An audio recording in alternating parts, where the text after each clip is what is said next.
नाम है इथे। और वो बाट अपना खाना खत्म करता है और उसके बाद निकल पड़ता है काम पे। और हमें पता लगता है कि बाट एक होटल में काम करता है। तभी यहाँ पर उसका एक साथी मिलता है जो उससे बात करने की कोशिश करता है, लेकिन हमें पता लगता है कि बाट को बिल्कुल भी बात करना नहीं आता। और अब बाट होटल के अंदर चला जाता है और रात हो जाती है। और रात में यहाँ पे एक लड़की आती है जिसका नाम है कैरेन, और वो कहती है कि फ्रेडी के नाम पे यहाँ एक रूम बुक होगा, मुझे उसकी चाबी चाहिए। और बाट उसे चाबी भी दे देता है। तब वो पूछती है कि कमरा कैसा है। तब बाट यहाँ पे मशीन की तरह बातें बताने लगता है और वो यहाँ पे कैरेन को घूरने भी लगता है और वो उसकी पूरी की पूरी ज्वेलरी को बहुत ही अच्छे तरीके से देखता है। और यहाँ पे हमें पता लगता है कि बाट का दिमाग बहुत तेज है, वो जिस चीज को देख लेता है वो उसे कभी भी नहीं भूलता। लेकिन अब कैरेन कमरे की चाबी लेकर के चली जाती है और वो अपने कमरे में जाती है और फ्रेश होकर के आके बिस्तर पे लेट जाती है। और हम देखते हैं कि बाट ने उस कमरे में भी कैमरा लगा रखा है। तभी उस कमरे का दरवाजा बजता है और कैरेन जाती है दरवाजा खोलने। तभी बाट के पास उसका एक साथी आ जाता है जिसका नाम है जैक। और जैक जैसे ही बाट को देखता है उसे लगता है कि बाट यहाँ पे पोर्न देख रहा है, इसीलिए वो हंसने लगता है और यहाँ से चला जाता है। लेकिन अब बाट की शिफ्ट खत्म हो जाती है, इसीलिए बाट अपने घर चला जाता है। और घर जाने के बाद वो वहाँ से भी देखने लगता है कि कैरेन कमरे में क्या कर रही है। तभी उसे वहाँ पे एक आदमी नजर आता है और अभी बाट इन्हें देख ही रहा होता है। तभी वो आदमी कैरेन को पीटने लगता है और उस आदमी के बैग से एक बंदूक नीचे गिरता है और वो आदमी बहुत ही बुरी तरीके से कैरेन को पीटने लगता है। और इस चीज को देखने के बाद अब बाट डर जाता है, इसीलिए वो अपनी गाड़ी निकालता है और भागता है होटल की तरफ।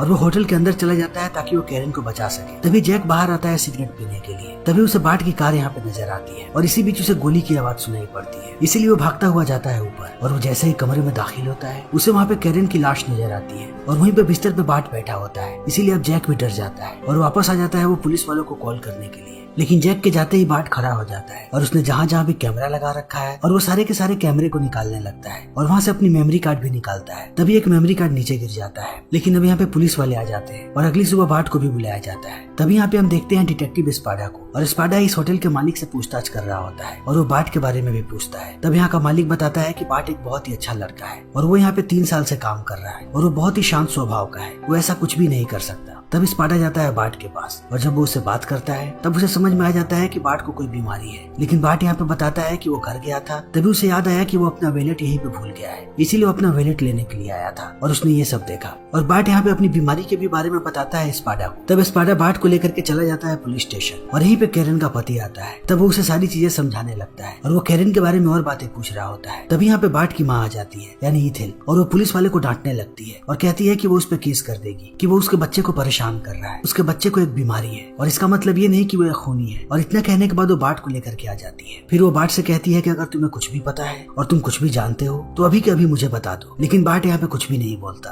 और चला जाता है। तभी हम स्पाडा को देखते हैं और अब वो एस्परगस बीमारी के बारे में और भी रिसर्च करने लगता है कि इस बीमारी में लोगों के साथ क्या क्या होता है। तभी हम बाट को देखते हैं जो अपने बेसमेंट में है और वो उन सारी वीडियोज को देखने लगता है जब कैरेन की मौत हुई थी और वो उस आदमी को भी ध्यान से देखता है। तभी उसे पता लगता है कि उस आदमी के शरीर पे एक टैटू है, इसीलिए बाट उस टैटू को बहुत ही ध्यान से देखता है। फिर अगले दिन वो जैसे ही अपने होटल जाता है उसका मालिक उसे कहता है कि अब मैं तुम्हें दूसरी जगह ट्रांसफर कर रहा हूँ क्योंकि मैं नहीं चाहता कि तुम यहाँ पे रहो और तुम्हारे लिए परेशानियां बढ़े, क्योंकि यहाँ पे बार बार पुलिस वाले आ रहे हैं, इसीलिए मैं तुम्हें एक छोटे से होटल में भेज रहा हूँ। और बाट भी इस बात के लिए मान जाता है, इसीलिए वो पहुंचता है अपने नए होटल में। और जब वो वहाँ पे काम कर रहा होता है तभी वो रात में देखता है कि पार्किंग लॉट में एक लड़की आई है और उसने अभी अभी अपनी गाड़ी पार्क की है और अब वो आ जाती है काउंटर पे और बाट उससे बात करने लगता है और हमें पता लगता है कि इस लड़की का नाम है एंड्रिया और एंड्रिया बहुत ही चालाक लड़की है, इसीलिए उसे बातों ही बातों में पता लग जाता है कि बाट यहाँ पे नया है, इसीलिए वो उससे बड़े ही प्यार से बात करती है और बाट उसे ही देखते रहता है। फिर वो उसे उसके कमरे की चाबी दे देता है और एंड्रिया यहाँ से चली जाती है। लेकिन बाट ने अभी यहाँ पे किसी भी कमरे में कैमरा नहीं लगाया है, लेकिन उसने अपने टाइम में एक कैमरा लगा रखा था, इसलिए जब वो घर आता है तब वो एंड्रिया की वीडियो देखने लगता है और वो उसके साथ कैसे बात करता उसकी प्रैक्टिस करने लगता है। लेकिन अगले दिन वो जैसे ही काम पे निकल रहा होता है तब वो देखता है कि कई दिनों से कोई आदमी उसका पीछा कर रहा है और यहाँ पर भी उसे वही गाड़ी नजर आती है, इसीलिए अब बाट उस गाड़ी की तरफ जाने लगता है। तभी उसे गाड़ी में स्पाडा नजर आता है और उसे देख करके वो डर जाता है और वो सीधे सीधे चलता रह जाता है। तभी उसे वहाँ पे एक स्टोर नजर आता है और वो उसके अंदर चला जाता है। तभी वो देखता है कि यहाँ पे एंड्रिया भी है। फिर वो उससे बातें करने लगता है, लेकिन बाट को यहाँ पे लगता है कि एंड्रिया अनकंफर्टेबल हो रही है, इसीलिए वो उसे अपनी बीमारी के बारे में बता देता है और कहता है कि मुझे बात करना नहीं आता। तब एंड्रिया कहती है कि कोई प्रॉब्लम नहीं है, मैं इस बीमारी के बारे में जानती हूँ क्योंकि मेरे भाई को भी ये बीमारी थी। तब बाट पूछता है कि तुम्हारा भाई अब कहाँ है। फिर वो बताती है कि बहुत दिन तक उसका इलाज चलता रहा, लेकिन थोड़े समय पहले उसकी मृत्यु हो गई। और इस बात को सुनने के बाद बाट यहाँ से निकल जाता है और वो घर जाकर के जब अपने सारे मेमोरी कार्ड्स को देख रहा होता है तभी उसे पता लगता है कि यहाँ से एक मेमोरी कार्ड गायब है। तभी हमारे सामने होटल का दृश्य आता है और यहाँ पे जब पुलिस वाले कमरे की तलाशी ले रहे होते हैं तभी उन्हें वही मेमोरी कार्ड मिल जाता है और जब वो लोग उसे प्ले करते हैं तब उन्हें सिर्फ उन दोनों लोगों की टांगे नजर आती है क्योंकि यह कैमरा नीचे लगा था प्लग के पास, इसीलिए घुटने से ऊपर का कुछ भी नजर नहीं आता। तब स्पाडा यहाँ पे कैरेन के पति को बुलाता है और उसे वो क्लिप दिखाता है और कहता है कि क्या वो उस आदमी को पहचान सकता है। तब वो कहता है कि नहीं। लेकिन अब यहाँ पे स्पाडा को शक होने लगता है बाट पे और उसे लगता है कि बाट ने ही ये कैमरा लगाया है। फिर वो जल्दी ही जैक को बुलाता है और जैक से इस बारे में पूछता है। तब जैक कहता है कि उसने भी बाट को देखा था अजीब अजीब हरकतें करते हुए और एक दिन वो लैपटॉप में रूम की वीडियोस देख रहा था और इस बात से अब स्पाडा समझ जाता है कि ये सारे के सारे कैमरे बाट ने ही लगाए थे। तभी हम बाट को देखते हैं और जब वो अपने होटल में होता है तभी वहाँ पे एंड्रिया आती है। तब वो उसे कहता है कि अभी अभी तुम्हारे रूम के एसी का काम हुआ है, इसीलिए हम लोग तुम्हारे रूम में गए थे। और एंड्रिया कहती है कि कोई बात नहीं। लेकिन अब एंड्रिया जैसे ही कमरे में जाती है हमें पता लगता है कि बाट ने यहाँ पर भी कैमरा लगा दिया है।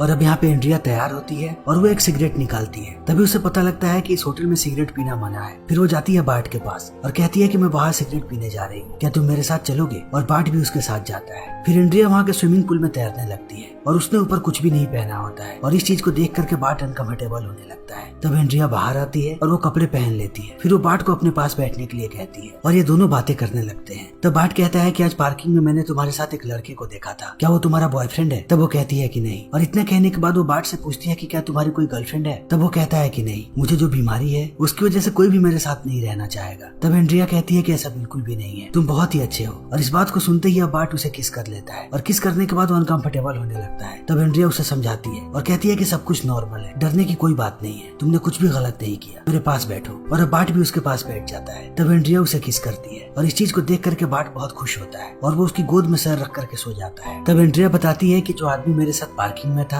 वो एक शादीशुदा आदमी है, इसीलिए मुझे बिल्कुल भी समझ में नहीं आता कि हमारा रिश्ता क्या है और सारी चीजें बहुत ही ज्यादा कॉम्प्लिकेटेड है, इसीलिए मैं किसी को भी नहीं समझा पाती कि हमारा रिश्ता क्या है। तब इस बात को सुनने के बाद बाट कहता है कि वो हमेशा ही उसकी मदद करेगा और वो उसका लाइफ गार्ड बनना चाहेगा। और अब इस बात को सुनने के बाद एंड्रिया अनकंफर्टेबल हो जाती है और वो कहती है कि उसे थोड़ा काम है और इतना कहने के बाद वो यहाँ से निकल जाती है। लेकिन बाट अब यहीं पे सो जाता है और सुबह सुबह वो अपनी गाड़ी निकालता है और निकल पड़ता है शहर में। और अब वो यहाँ पे अपने आप को पूरे तरीके से बदलने के लिए आया है। वो अपने लिए नए कपड़े खरीदता है, वो अपने बाल कटवाता है, नए परफ्यूम लेता है और उसके साथ साथ अपने लिए एक नई गाड़ी भी खरीदता है और अपने आप को एक नॉर्मल इंसान में ट्रांसफॉर्म कर लेता है और वो ऐसा लड़का बनता है जैसे लड़के को लड़कियां पसंद करती है। और वो खुशी में पहुंचता है होटल। फिर वो एंड्रिया को कॉल करने ही वाला होता है, तभी वो देखता है कि एंड्रिया किसी के साथ इंटीमेट हो रही है और बाट इन सारी चीजों को खिड़की से देख रहा है। तभी बाट इस लड़के के हाथ में टैटू देखता है और उसे पता लग जाता है कि ये वही लड़का है जो कैरन के साथ में था। इसीलिए बाट बहुत ही ज्यादा डर जाता है और वो यहाँ से भाग जाता है। और वो जैसे ही घर पहुँचता है वो वहाँ पे देखता है डिटेक्टिव स्पाडा को और उसकी माँ बताती है कि स्पाडा तुम्हारे कमरे में घूम रहे थे और उन्हें तुम्हारे सारे के सारे हार्ड ड्राइव्स बहुत ही ज्यादा पसंद है, इसीलिए वो उन्हें भी देख रहे थे। और अब इस बात को सुनने के बाद बाट बहुत ही ज्यादा गुस्सा हो जाता है और वो स्पाडा पे चिल्लाने लगता है। तब स्पाडा यहाँ से चला जाता है। तभी हम बाट को देखते हैं जो एक और हार्ड ड्राइव निकालता है जिसे उसने छुपा करके रखा था और उसमें से वो उसी क्लिप को देखता है जिस रात कैरन मरी थी। और अब वो ध्यान से इस आदमी को देखने लगता है और हमें पता लगता है कि ये आदमी थोड़ा थोड़ा कैरन के पति की तरह दिखता है, इसीलिए बाट कड़ी से कड़ी जोड़ने लगता है क्योंकि एंड्रिया ने भी उसे कहा था कि जो उसके साथ आदमी है वो मैरिड है और उस रात वो बंदूक कैरन के बैग के अंदर था और ये बात सिर्फ उसके पति को पता हो सकती थी। इसीलिए बाट इन सारी चीजों के बारे में सोचने लगता है और उसके पास एक वीडियो फुटेज भी है। और अब बाट की परेशानियां ऐसे ही बढ़ने लगती है और वो काम पे जाना बंद कर देता है और वो अपने फोन कॉल्स भी नहीं उठाता और इस बात से उसकी माँ बहुत ही ज्यादा परेशान हो जाती है। इसीलिए एक दिन वो उससे बात करने के लिए आती है और बाट को भी अपनी माँ से बात करके अच्छा लगता है और वो धीरे धीरे नॉर्मल होने लगता है। तभी हम एंड्रिया को देखते हैं उसी आदमी के साथ और हमें पता लगता है कि इस आदमी का नाम है निक और ये कैरन का पति ही है जो अभी एंड्रिया के साथ है। और एंड्रिया उससे नाराज है, इसीलिए वो एंड्रिया को मनाने की कोशिश कर रहा है और वो उसे कहता है कि वो जिंदगी भर उसके साथ रहेगा। तभी एंड्रिया आती है बाट के घर पे उसे ढूंढती हुई और वो उससे पूछती है कि बाट बहुत दिनों से काम पे नहीं आया। तब उसकी माँ बताती है कि अब उसने होटल का काम छोड़ दिया है। तब एंड्रिया कहती है कि वो उससे मिलने आई हुई है और अब वो बाट से बात करने लगती है और बातों ही बातों में बाट को बताती है कि उसका अभी अभी दिल टूटा है और उसका अभी अभी ब्रेकअप हुआ है। और वो बाट को बताने लगती है कि बाट कितना अच्छा लड़का है और उसे बहुत खुशी है कि बाट उससे मिला और वो बाट को पसंद करने लगी है।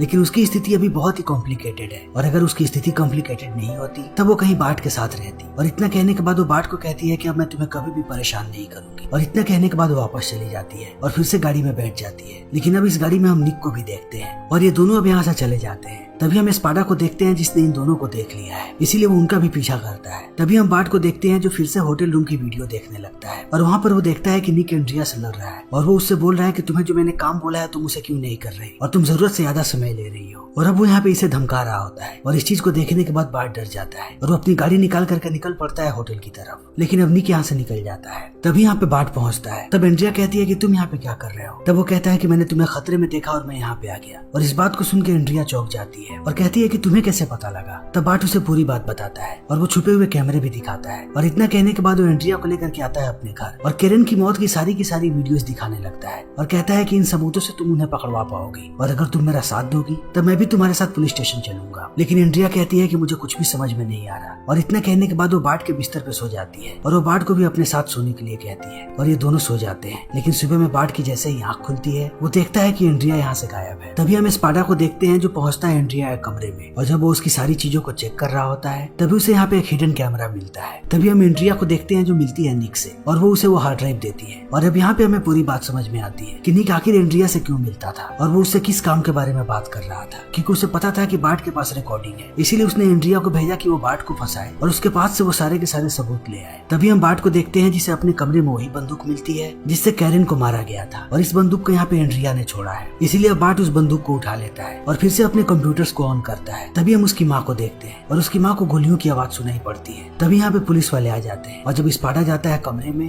तभी उसे वहाँ पे 2 मेमोरी कार्ड्स मिलते हैं और हमें पता लगता है कि बाट के पास पहले से ही बैकअप था और उसने इस मेमोरी कार्ड में सारी की सारी वीडियोस डाल दी है, जिसे देख करके स्पाडा को पता लग जाएगा कि निक ने ही अपनी पत्नी को मारा है। और अब बाट यहाँ से निकल चुका है और हम बाट को एक मॉल में देखते हैं और अब बाट आराम से लोगों के बीच घूम रहा है और वो इस बात को सोच रहा है कि उसने स्पाडा को पहले ही वो वीडियोस क्यों नहीं दे दी। लेकिन वो स्पाडा के पास सारे के सारे सबूत है और वो लोग निक को भी गिरफ्तार कर लेते हैं और इसी के साथ ये फिल्म यहीं पे खत्म हो जाती है। तो दोस्तों हमारी आज की